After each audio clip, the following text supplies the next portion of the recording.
बड़े बड़े business houses के पास होते हैं बड़े बड़े बिजनेस लोन, जो कि उनको देते हैं बड़े बड़े बैंक्स। अभी आपने एक रिसेंट का आर्टिकल रीड किया होगा कि अदानी ग्रुप ऑफ कंपनी के ऊपर अराउंड 2.2 लाख का करोड़ का डेट है।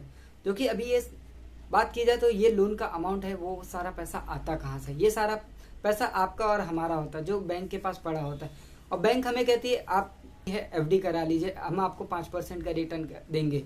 सो उस चक्कर में आप करा लेते हैं एफडी, एंड वो सारा पैसा चला जाता है बैंक के पास, और बैंक वही पैसा ले जाके बड़े बड़े बिजनेस हाउसेस को बोलती है कि आप हमसे लोन ले लीजिए, हम 12% का इंटरेस्ट, 12 से 13% का इंटरेस्ट चार्ज करेंगे, एंड आपको जितना पैसा चाहिए उतना आप हमसे ले सकते हैं।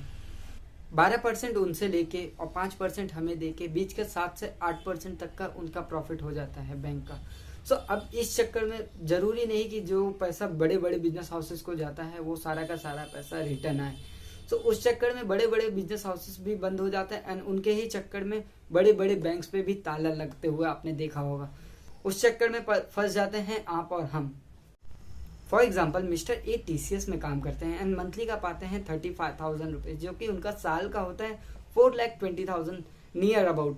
सो अभी अगर उनमें उसमें से 1 लाख की उन्होंने एफडी करा दी, एंड उनके ही जैसे 10,000 लोगों ने एक लाख रुपए की अगर एफडी कराई, तो ये अमाउंट हो जाता है 100 करोड़ का, जो कि एक बड़े बिजनेस हाउस के लिए एक लोन का अमाउंट बन जाता है। एंड फिर वो कंपनी वापस ये पैसे को यूज करती है एंड प्रॉफिट अर्न करती है, एंड वो उसी प्रॉफिट में से ही कुछ पैसा अपने एम्प्लॉयज को एज अ सैलरी के रूप में देती है।